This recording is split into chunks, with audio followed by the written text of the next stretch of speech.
Bung Bung. Welcome to the Poddy, brought to you by Bung Bung Coffee. Doesn't get any better than this, ladies and gentlemen. This is modern dark roast from South America, one of the best coffee producing countries in the world. And we've got a blend from 4 countries, talking about Peru, Honduras, Brazil, and Colombia. And they're roasted to perfection. And by perfection, not only do I mean taste, I mean color. This is the most beautiful brown you've ever seen. And I don't mean to, discriminate, but we don't have another color brown, okay? Just this color. Tested under UV light for each batch. Are you kidding me? That's perfection. No wonder this coffee comes with a coffee score of 80 plus in every bag, every batch, every time you buy it. And when you buy it at bungbungcoffee.com, it gets delivered straight to your door. All you got to do is go to bungbungcoffee.com, and because you listen to the Welcome to the Poddy podcast, you enter promo code Poddy, that's PODDY, and you get 15% off all orders, no matter how big or how small. PODDY at bungbungcoffee.com, that's BUNG coffee.com. Like a pet food, yeah, it's expensive, but why are you going to cheap out on your dogs? Oh, dude, I went to Aldi and I got $1 cans of dog food. It smells like farts. Oh, cool. Cool, you want to feed your dogs canned farts? Not me. I feed my dogs A1 scrumdiddlyumptious food from Lyka at lyka.com.au. That's lyka.com.au. And because I feed them this beautiful food, they got shiny coats, they got more energy, they're happy all the time. Man, I didn't know how much my dogs needed Lyka until they had it. It's unbelievable. I 10 out of 10 recommend every time. And for you guys, you can get a little code to get 50% off your first week. That's 50% off your first week if you go to lyka.com.au and use code GG-135. That's GIGI-135, 50% off your first week of the Lyka meal plan for your pets. If you want to just support the show, go to claimingmathcomedy.com, buy tickets to all my live shows, and buy merch. That's the best way to do it. That helps me out greatly. That is how I survive. That's how I pay rent. That's how I feed my kid. Do that for me. claimingmathcomedy.com. Let's start the show. Welcome to the party. Best show on the internet. Ask anybody. You know it's easy money. Sit back, relax, get your headphones, everybody. Welcome to the party. Blackout in the booth. Every episode's a party. We go hard like Ricky Bobby. Tell a friend to tell a friend. This is Welcome to the Party. Welcome to the party, Bung Bung. It's your man Claytron, aka the Big Boss Man, aka the Clumsy Jeweler, because I'm always dropping gems, aka the Milkman, because I always deliver, aka the PhD of podcasting, the Magnum PI of podcasting, the Captain, aka Mustard!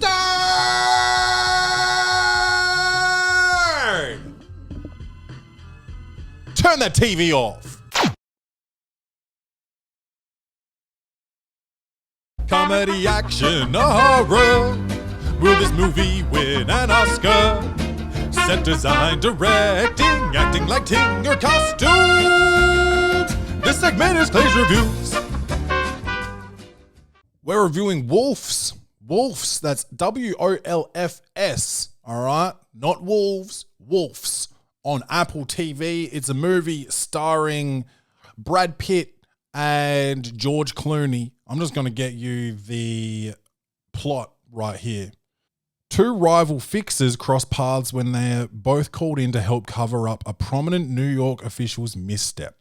Over one explosive night, they'll have to set aside their petty grievances and their egos to finish the job.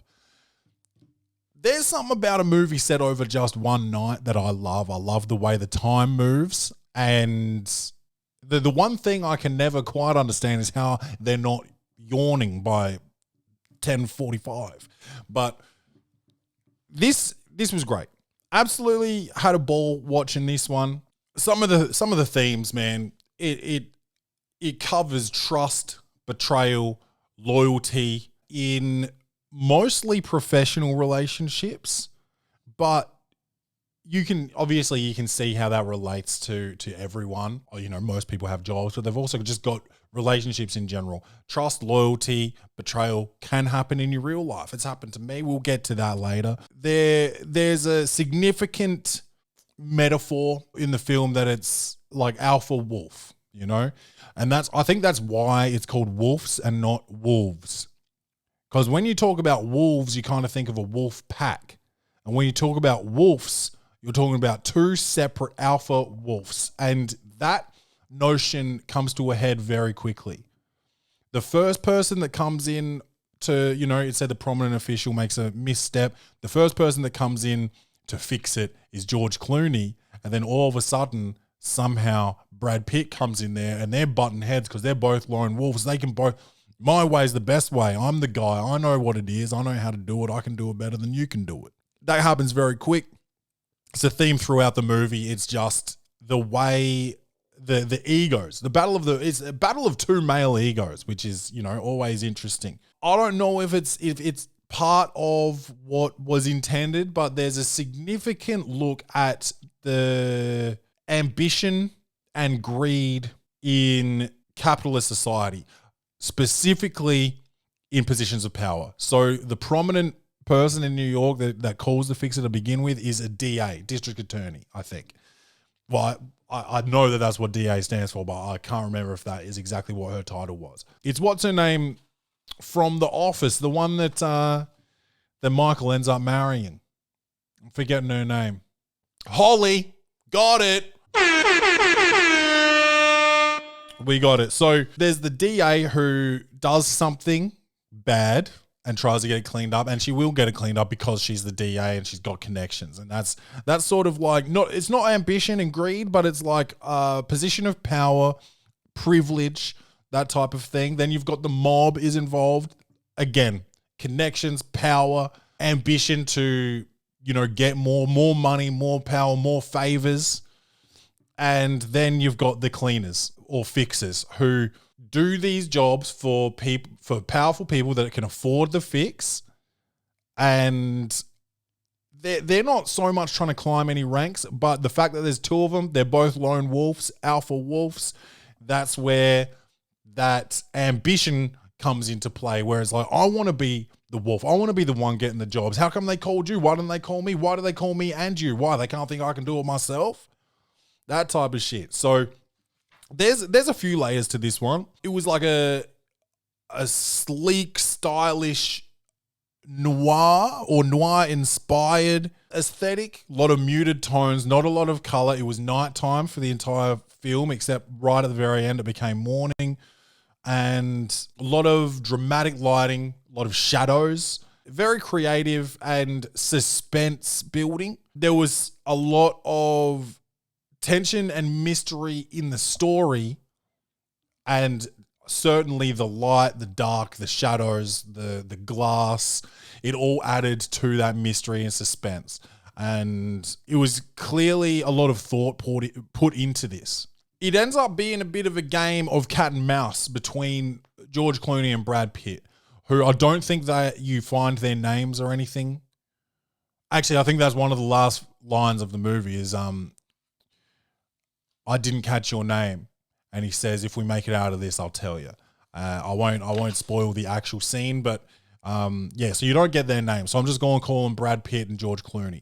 So it's a game of cat and mouse, obviously, because they're both trying to track down the same person and solve the same mystery, and they want to do it on their own, but they've been instructed to do it together, and they're both doing it separately together. They're driving in the same car, taking the same ride, talking shit to each other, but one of them takes off this way, the other one takes off that way. And, it's like got an air of comedy about it. It is funny enough. It's got some darkness to it. That's why I say it's noir-inspired, maybe. I guess you could call it a noir, but it was, it had comedy to it, that sort of witty, cheeky banter that you see in Ocean's 11. So those characters are developing together through the film. It's not lazy. It's actually quite interesting to see them develop at the same time with each other. There's no separate moment where, you know, a lot of films will have the protagonists sort of separate. You know, there'll be an argument, they'll separate, and then they'll go on this like mini side quest and discover themselves and grow somewhat to then repair that relationship. They grew together. They were together for the entire film. And so that was an interesting way for their characters to develop. And then there was a third character, which I don't want to give too much away about because it's a pretty major point. But he was a young actor. I do want to get his name because I want to shout him out because I just thought he did such a good job. Okay, I think his name's Austin Abrams. Can be seen in Paper Towns, Scary Stories to Tell in the Dark, Do Revenge. I've seen that. Gangster Squad, seen that. Yeah, so Gangster Squad and Do Revenge, I guess. But Austin Abrams, he was great. He was fantastic. So shout out to him. But his character sort of helped Clooney and Pitt with their growth, but it also, he had some significant moments of growth as well. I don't know. The character development was actually on fire for this movie, I thought. Just like technically, there was a plethora. Yeah, I'm just going to throw words out like plethora today. Fuck it. Bungbungcoffee.com. There was a plethora of like high-paced action sequences, and then they would back it up with like a long still scene in the car, a lot of dialogue, exploring the mindset of Pitt and Clooney and the kid somewhat. He wasn't as prevalent in terms of dialogue. He was with him a lot of the movie, but I liked that juxtaposition between. That was hard to say. That didn't come out quite right. I liked. Let's go again. I liked that juxtaposition between the high-paced action scenes and then intimate. Dude, I've got problems. Intimate, tense dialogue. Okay, the soundtrack was minimal. They didn't have music pumping at you the whole time, but when it came in, it mattered and it added to the movie. It reflected the film's themes and moments accurately, I thought, for the entire film. The editing was non-linear, so not to the extreme of Tarantino where the end's at the beginning and then you got the beginning in the middle and the middle at the end or anything like that. They just used flashbacks and other things like that to add to the story and reveal character motivations, which is important. Especially when you've got these two guys who seemingly, you don't know who they work for. Do they work for each other? Do they know who the other people are in the town that use fixes, stuff like that? And then you kind of find out along the way how they're linked. Again, I don't want to give anything away there, but it was good, man. It was super interesting. The wolf pack, I guess it became two wolves that became a wolf pack. It was a metaphor for human behavior in high stakes situations. At the start, it was a cleanup job and the job got bigger and bigger and bigger and they started so far apart. As the job got bigger, Pitt and Clooney got closer together because as the stakes increased, they needed to work together to overcome what was coming at them, essentially. So they did become a wolf pack, which I don't know if that metaphor was like, there has to be some level of storytelling to this, not just like, you know, they're not just sitting there thinking, oh, it's just an action movie. Let's just make sure there's a gunfight here and a chase scene here. There's obviously more thought put into it than that. And this is my interpretation of it, is that the high stakes situations requires people to come together. Let's say I have a fight with Rachel. And then, and it's me, her, and Kenny, we're in the house, and we just discover that someone's trying to break into our house because they know we got, you know, a safe in the house or something. And me and Rachel have had a fight, and we're not talking, and we gotta bury the beef, dude, bury the hatchet, and be like, look, You take that window over there, shut it, shut the blinds, grab my baseball bat, grab a knife, grab my gat. We're all gonna post up in the studio. We're gonna shut those doors. We're gonna put chairs in front of them, move the wardrobe in front of that. All right, bop, let's go. And then bang, we're working together. We secure the house. Now we're in the studio with our weapons and we're about ready to start busting no home loans. And that's sort of what you saw between Pitt and Clooney. They're like, fuck it, we got to work together here or we're both fucked. And that's important. That is important in life to understand that. There's a time and a place for solo jobs. And again, I'm not talking about spanking the monkey or whatever. I'm just talking about just moments in time where you need help. And you should ask for it too. Don't have too much pride. If you need help, you need help. Especially in like a professional environment. You know, sometimes you get an instruction from your boss like, oh, make sure you just get... This is a perfect example, actually. The Office, the American Office, Idris Elba, when he comes in to replace Michael Scott, I think. Yeah, it's when Michael Scott starts the Michael Scott Paper Company. And Idris Elba is the regional manager. And he comes in and he says, hey, Jim, let me get that B-dub report or whatever. And Jim's like, yep. And he has no idea what that report means. It's like, if you just asked him, you would just get it done. And I think he does, like, you know, to add to the comedy, I think he does ask him and he's like, oh, you don't know what that is? And he's like, oh, yeah, of course I do. And he goes and doesn't do it because he doesn't know. But yeah, sometimes you just got to ask for help, man, when you need it. And, you know, let's bring this back around to men's mental health. It's Movember, men's health awareness month or whatever.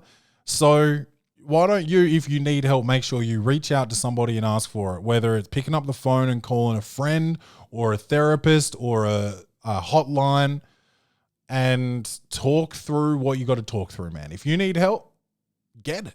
Ask for it, man. And that's a hard step to take, but it's an important step to take. So take it. Feeling tired? F*** that. Perk up and level up with Bung Bung Coffee's delicious modern dark roast. Your favorite brewer's favorite brew. bungbungcoffee.com.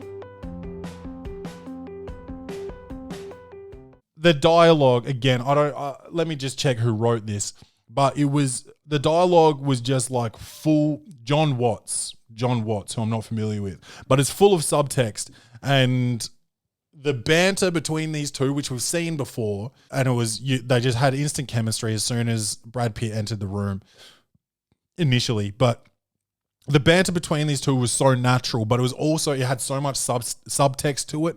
You were getting exposed quietly and subtly and bit by bit, piece by piece. You were being exposed to their hidden agendas. It was actually really well done, man. When it was less about the back and forth and there was opportunities for monologues, then you were really getting deeper truths revealed from the character. I'm going to look up John Watts and see what else he's done, because actually, now that I think about it, it's actually quite good the way the dialogue was put together in this film. Quite impressive, actually. And then just the perspective shift, which I sort of touched on before, but when you're going between Clooney and Pitt, one might be in a car, one might be running because they're chasing the same person, but one's going this way, one's going that way. There's that. Then there's their perspective of how to do things. You know, even though they're together, they're like, no, let's do this. He's like, let's do this. And you get an understanding of who they are through that, even though it's not like a personal...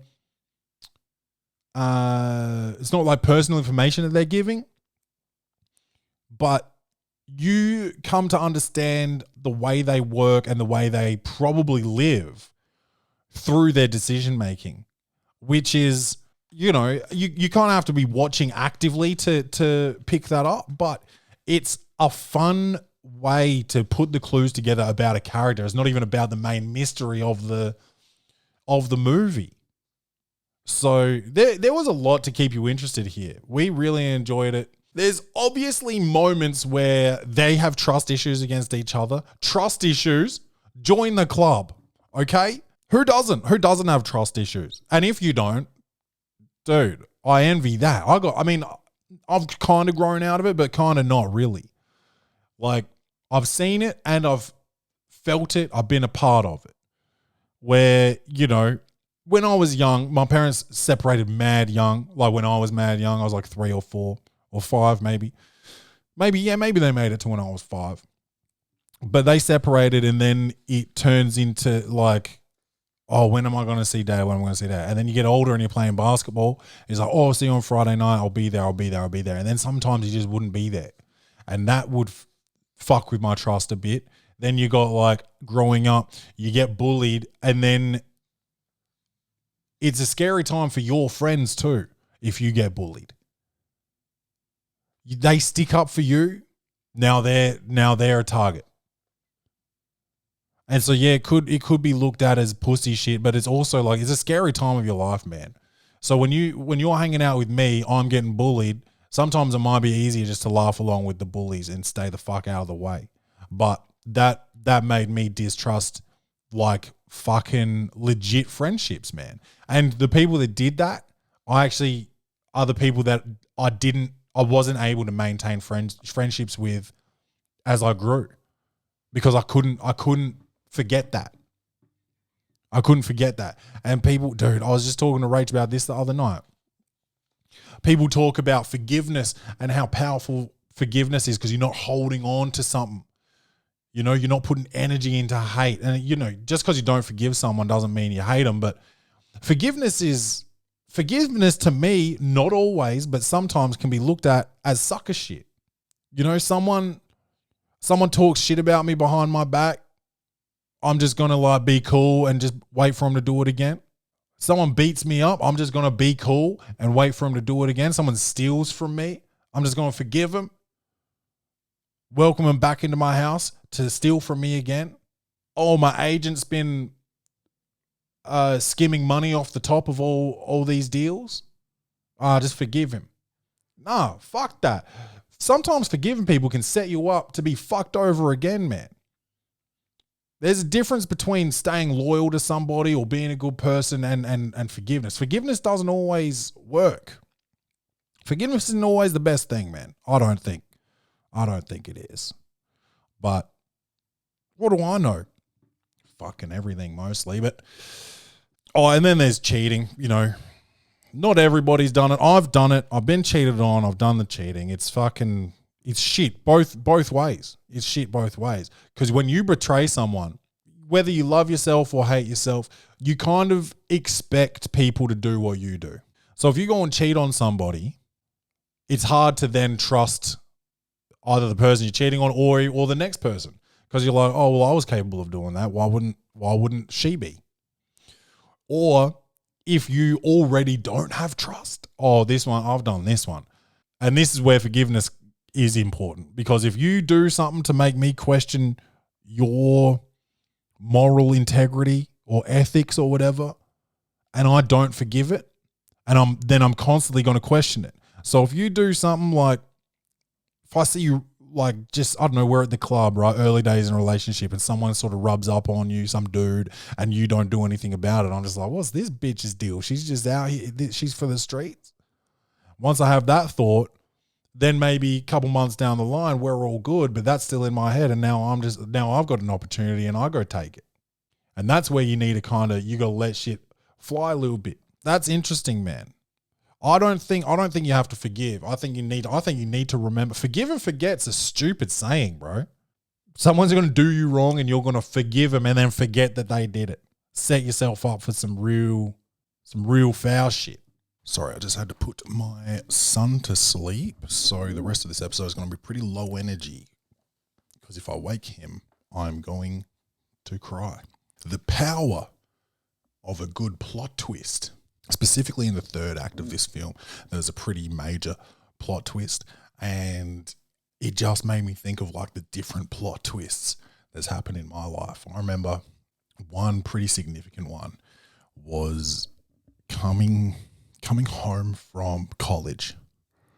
I had an agent, I had my second agent already without having even had one professional gig locked up. The first agent, again, this is where you can't just be forgiven, motherfuckers. The first agent was trying to scam me. This dude's like, I need face-to-face meetings with all your coaches. Like, when's a good time to come over? And I tell him like, yeah, season's finished here. They're going to be doing this, blah, blah, blah, blah. It'd be good to come over this time. He's like, all right, well, you book my flights. And then I was like, hold on, what? Me book your flights? The fuck kind of manager or fucking agent are you? Me book your flights? You get me a gig, then you... And why do you got to talk to my coaches anyway, and why don't you use Skype? I got so many questions. Face-to-face, it's the best way to form a relationship. All right, you fly yourself over. I was like, matter of fact, you're fired. Went and got another agent. He was my agent for the rest of my career. Me and my agent, Steve, we got to the point with the team, the hometown team, in my city, Adelaide, that I was going to fucking sign on that dotted line. We had meetings. We had a couple meetings with them. And the day that I was going to sign the paperwork, I get in my car and I'm driving to the office to go and sign. And the coach calls me. And he knows that I've been having like AFL workouts and stuff, just like some side shit, just like to see what's up. I didn't want to play AFL. I got offered a contract with Hawthorn to play football with Hawthorn the year they fucking won. So 2014 it might have been, maybe 2015. I got offered a contract with them. I didn't take it. I didn't want to play footy. I didn't want to be the worst at my craft and have to work harder than anybody at a game that I don't even love as much as basketball. I'll work harder than everybody every day at basketball. Anyway, he calls me up and this is what he says to me. Instead of saying like, we've chosen to go in another direction or whatever, he calls me up and he says, oh, you on your way here? And I was like, yeah. And he's like, oh, don't worry about it. You should probably stick to footy. So what this motherfucker said to me, bro, now that's a plot twist. That's the initial plot twist. I haven't been back to a 36ers game since then. I used to support him my whole life growing up. He's not even the coach anymore, but it fucked me up, man. I couldn't believe that shit. My whole life I've been mad at the 36ers because they never took hometown kids. There was so much talent in Adelaide and they'd never keep it. Then college started. Everyone started just going to college and not giving a fuck about NBL. Now that NBL is good again, so people are starting to play it again. But that's what he said to me, man. So I call my agent. I'm like, "What the fuck is this about?" He's like, "Let me sort it out." He's like, "Yeah, it's not going to happen." All right, bet. Let me make some calls. That same day, I get a call from Sean Dennis at the Townsville Crocs, and he says, "I heard what happened to you. Steve tells me you're good people. I know your dad, and I'd love to have you up here. When can you get up here?" And I was like, I got 1 week until the grand final for my my local team. He's like, "Do you want to play local basketball or do you want to play national basketball?" I said, "National." And he goes, "All right, I'll see you tomorrow." So I fucking packed my bags up and got on a flight the next day. And that is a motherfucking plot twist, bro. That's a fucking plot twist. That was dope. That was such a sick phone call. It's kind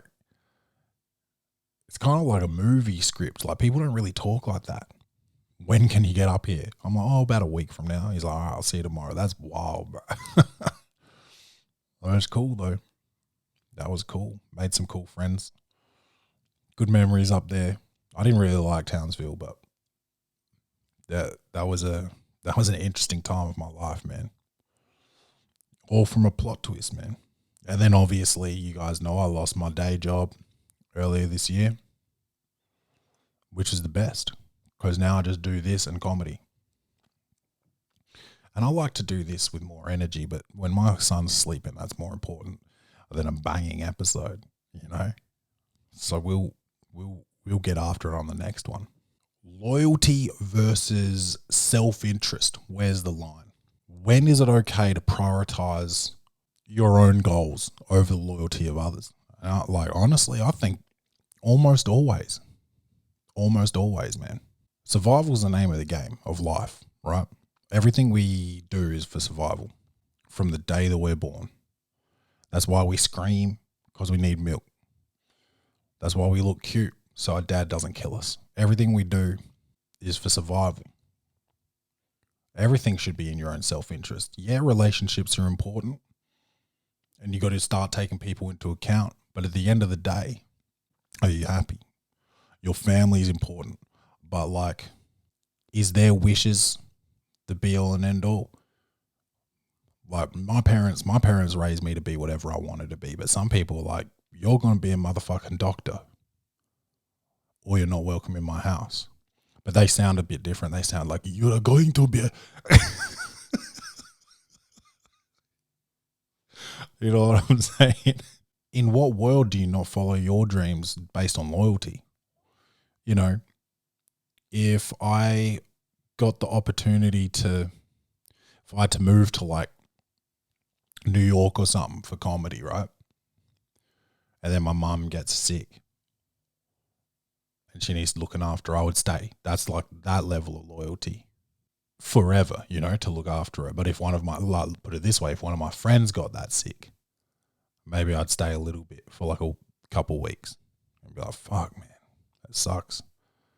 You know, I got to do what I got to do. And they would be like, yeah, man, you go do it. My mom would probably say that shit too, but it's harder to leave. It's harder to leave. Loyalty can get in the way. Loyalty can get in the way. Like I said on the last episode, like people going wild over Kendrick and Drake because they're trying to be loyal to one or the other. And it's like, they don't know you, dude. And if they did, they'd hate you. You're such a loser, bro. Loyalty, I don't know. Like, it's important. It's important. It depends on what your own interests are. Like, how selfish and how despicable are they? When it's about feeding your family, like, am I going to turn down a job because my friend wants it, but I need to feed my family? Am I going to, here, let's go with this. Cold-blooded comedy, my squad. If someone offers me a gig, you know, they're like, I found you on Cold-blooded comedy. I want you to come out to fucking regional WA and do a gig out here. And I say, oh, yeah, me and the boys, like, we're available. Like, nah, not the boys. It's not my job to say it's all of us or it's none of us. Okay? I'm going. That's what it is. That doesn't mean I got a problem with these guys or nothing. It just means, like, if I got to eat and someone's offering me food, I'm taking a bite. I might just polish off the whole fucking plate. And that's loyalty. I don't even know when it can get tricky, man. You just got to know. It's just like intrinsic. You got to know when to be loyal, when not to be. Loyalty is just doing the right thing. It doesn't mean the right thing's always for someone else. That's just straight up selflessness. That's like Mother Teresa shit. Jesus. You know? Loyalty is just like, I got your back. Why wouldn't I have someone's back is the question. That's more karmic than anything else. Maybe I don't have your back because you already didn't have mine. Risk it all or play it safe. Have I ever taken a huge personal risk? Just everything, man. Everything I've done for myself has been a personal risk. Moving out of home when I was 17. Going to the other side of the world to do college and play basketball. Going up to Townsville and playing almost for free. Literally starving myself some days because I couldn't afford rent and food. That was a risk.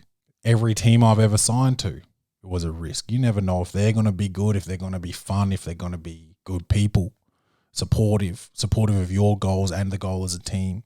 It's everything's been a risk. And then, you know, I lose my job. I don't go and get another job. I'm like, fuck it. I'm going to believe in the podcast. I'm going to believe in my comic ability. That's a risk. I've done many risks, I guess. I think you always got to bet on yourself. Betting on yourself isn't a gamble because there's a level of control that you've got. When you have a hunch about Bitcoin and so you decide to put all your money into Bitcoin, that's not betting on yourself. That's betting on a market. That's just gambling. Gambling on yourself is calculated. You can put in work to make something happen. You always got to bet on yourself. And I've been doing that since day one, thanks to my parents who understood that. They've always understood that somehow. Dad was an athlete, so he knew about that. But mom sort of, I don't know. She's not really from that pedigree, but she always supported me betting on myself and doing what I had to do, which is all I can do as a parent for Kenny. It's the most important thing. You don't want to clip anybody's wings, dude. Imagine being a parent and clipping your kid's wings. That's fucking crazy. How's this for a metaphor? My first tattoo was wings on my back. Underage. And my mom let me do it. She fucking literally let me grow wings, dude. She hates tattoos as well. Literally let me grow wings. Now that's fucking, if that's not a metaphor, then I don't know what a metaphor is, baby. That's a meta 5. Charismatic rivals, frenemies for life. I can't think of any like true rivals that I have right now. You know, sometimes I'll look at Instagram and shit and I get a little bit envious of gigs people are getting, opportunities that they're getting that I can't get or haven't figured out how to get or aren't good enough to get. I don't know. Sometimes it's hard to not compare yourself to others. There's a quote, I can't remember who said it. Someone cool, I think it was a US president or something, said, comparison is a thief of joy. And that is 100% correct. You can be a happy person and then go and compare yourself to someone else. They've got a bit more and then, oh shit, what I've got isn't enough. Fuck all that. You got to, and I'm a victim of this. I do it to myself. I compare myself all the time. It's not healthy. I remember like a true rival I had. I used to be of that pedigree. I wasn't friends with people that I played against, man. I didn't like them. I wanted to fight them. I wanted to see them hurt. I wanted to make them cry.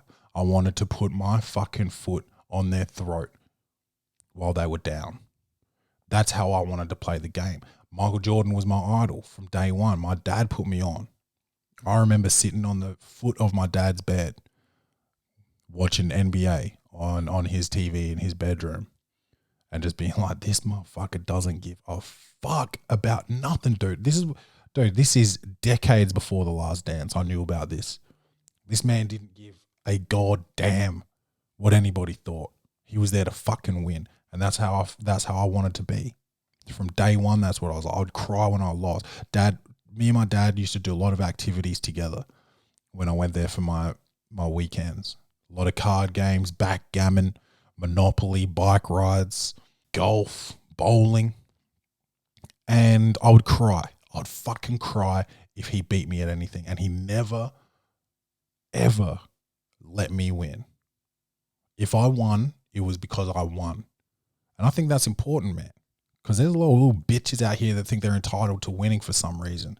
And this participation trophy shit, I know this is such a trope and like boomer this, boomer that. Participation trophies are the worst thing that's ever happened. It just breeds entitlement. Oh, well, I should get something shiny just for being there. What the fuck is that? My dad fucking made sure that I knew that you got to win. You got to win, man. And when I won, it meant something. And I loved that feeling. What's the point of just always feeling like you're winning? Joy wouldn't feel so good if it wasn't for pain. Something about sunshine if it wasn't for rain. You know that shit? People forget about that and then they just start giving everybody trophies. It's fucking wild. But my dad, I remember one night my dad beat me at bowling and I fucking cried, bro. He was my rival. I loved him. I always loved him, but he was my rival. And then I remember specifically one dude, rest in peace, man, this dude, AJ. I never liked him. You know, I didn't wish death upon him or nothing like that, but I never liked the guy. Cocky, And I thought for no reason. And this is all shit that I would and had said to his face as well. So this isn't like some bullshit like Lonzo Ball fucking saying, oh, Kobe wasn't even that good. He's got the most missed shots in NBA history. Yeah, motherfuckers missed more shots than you've made, motherfucker. You fucking, how about you play some games before talking shit about Kobe? Anyway, cocky, he was good. He was fine. I didn't think he was great. I didn't think he was really going to be anything. But he was fine. And he was good enough to match up against when we played each other. And because I actually just didn't really like him as a person, I went to another level against him. Because like I said before, everyone I played, I wanted to dismantle. And I didn't just not like this guy because I was playing against him. I just didn't like him, point blank, period. And so that was a fun rivalry, to actually not like somebody. We played on the same team sometimes. I think we played state together once, maybe twice, and SASI, South Australian Sports Institute, that shit. So like we had some times where we were cordial at best, you know? And that's, you got to go out and win games. So yeah, I'll give you the ball. You should really be giving it to me, but you know, that's my rivalry, I think. And then just like every comedian, this is a solo game. Except for my squad, my squizzy. Alpha energy. Misunderstood or overrated. Like I said earlier, lone wolf, alpha wolf, it's important. It's important at times. It's a time and place situation. You want to be the alpha, sometimes you got to be. Sometimes you got to make a decision because no one else will. Sometimes you got to take shit into your own hands because no one else will. No one else will help. No one else will listen. You got to do it. And if you don't have that alpha energy, you're going to sit back and keep waiting for people to keep doing nothing. And that's fine. If you want to be that dude, little bitch boy sitting in the corner crying because nothing's happening, that's on you. You got to do it. No one's here. No, it's actually no one's job to do anything for you, regardless of what their job actually is. Oh yeah, I talked to this guy on the phone and he said this. How long ago? 8 weeks. Oh, did you follow up? No. Well, that motherfucker forgot about you, dude. Call him up. Do something about it. Go in there. Do something. Waiting on motherfuckers. That's what I was, dude. I was trying to be polite in the comedy game, right? When I first came in. My God, no one's offering me gigs. Yeah, do you know how many comedians there are? Do you know how no one knows you? You got to ask for gigs, bro. Got to ask for them. And guess what happens if you don't? Nothing. Fucking nothing happens. You keep getting no gigs. Putting yourself on the line can be nasty sometimes. Yeah, sometimes you ask for something and you won't get it. Shit, all right. I'll ask for it somewhere else. Or I'll go take it. Show up. Let motherfuckers know that you're hungry, bro. Show up. Dude, there's all these fake Hollywood stories about, dude. I don't want to speak ill of Wendy Williams, but her whole life is speaking ill of motherfuckers. So speaking ill of motherfuckers. So I'll speak ill of her real quick. There's a story of Wendy Williams where apparently she just used to show up at the radio station every day. She wanted a job there so bad. And one day the radio host just didn't show up, didn't call in sick, didn't show up, didn't do nothing. And they just went to the lobby of the building and they were like, hey, you're on air in 5 minutes. And that's how her career started. And that is not true. That is categorically untrue. And I'll tell you why. There's other radio hosts with skills in that building that they could have been like, hey, you know what? Joanne didn't show up today. Can you just do an extra hour on 102.6? Yeah, sure, I'll do that. Yeah. Or a producer of the show, like, oh dude, you've got all the material. Can you just jump on today? Yeah, I'll do it. No, instead they went to the lobby and picked up the crazy lady who sits in there every day and they put her on. Nah, B. That's not how it works. That's never been how it worked. Yeah, I'm talking about showing up, letting motherfuckers know you're hungry, but also have some pedigree. Also, get a job in the building. Be a janitor. Don't just go and sit there. Ask for something. That didn't happen to Wendy Williams. I'm sorry.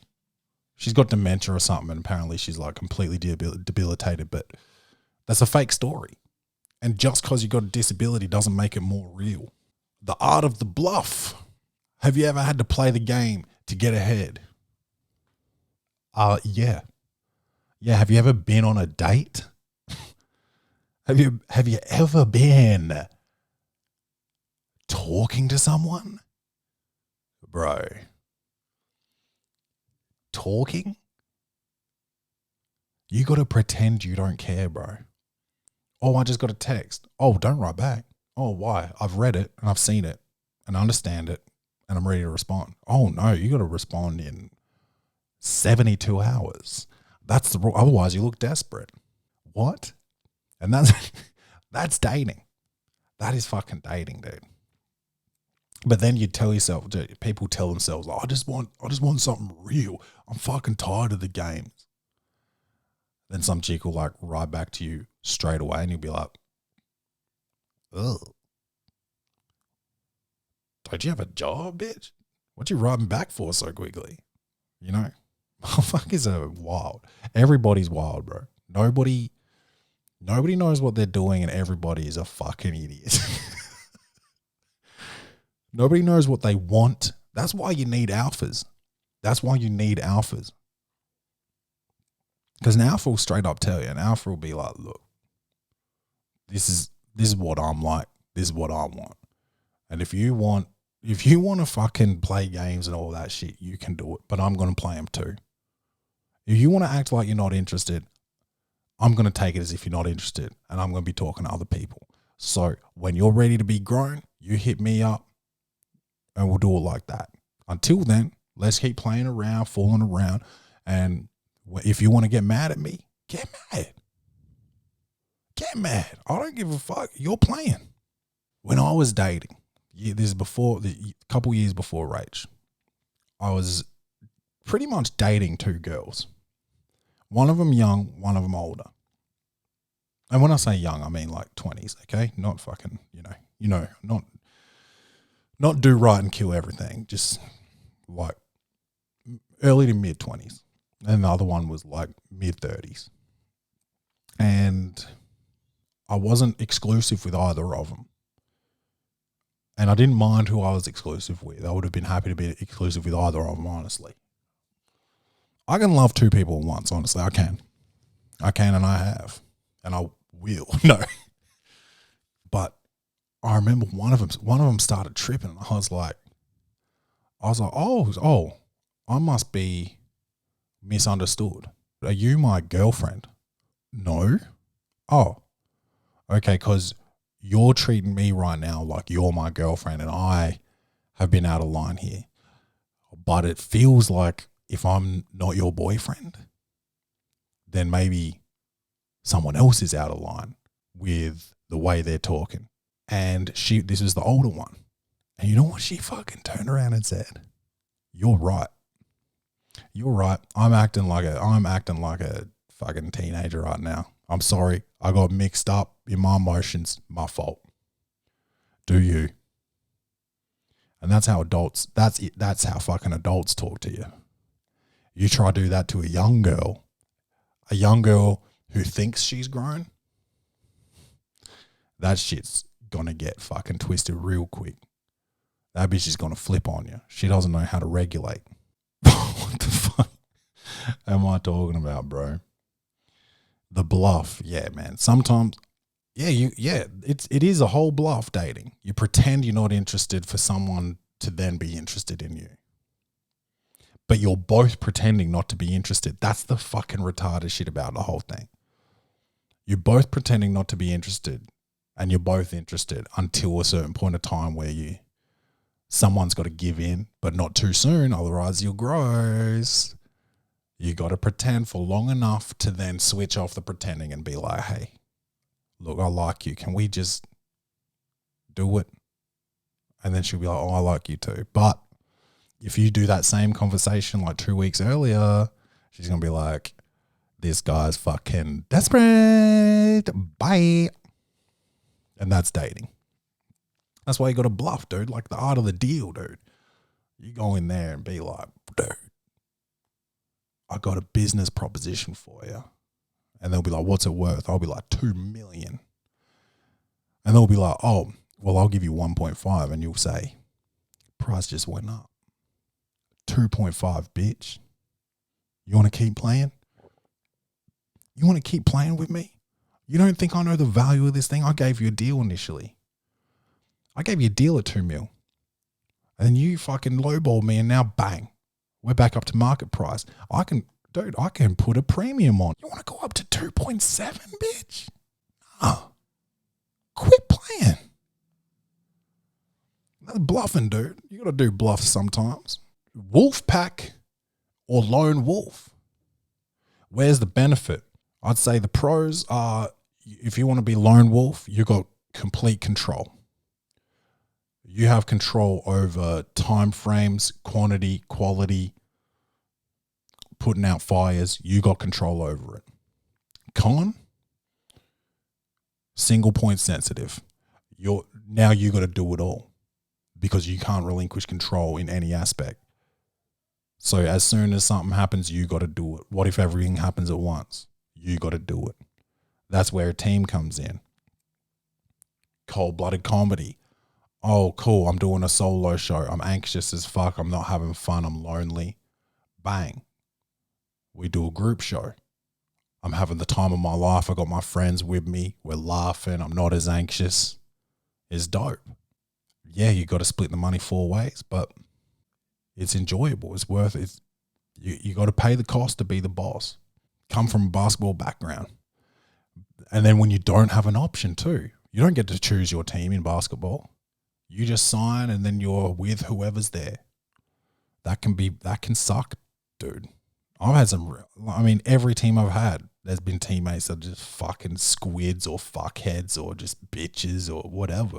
But it's a team game. Sometimes a motherfucker doesn't know it's a team game.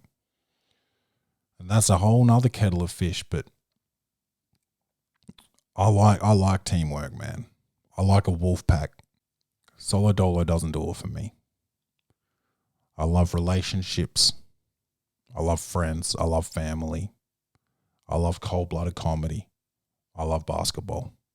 Teamwork makes the motherfucking dream work. This movie was better than... No, it wasn't better than I thought. It was probably about exactly what I thought it was going to be. I'm going to give it a 7.5 out of 10, man. A 7.5 out of 10 midnight howls. Everybody should watch it. Men, women, kids, straights, gays, trans. Everybody. This is for everybody, man. It's relatable. Everything I've said today related to this film.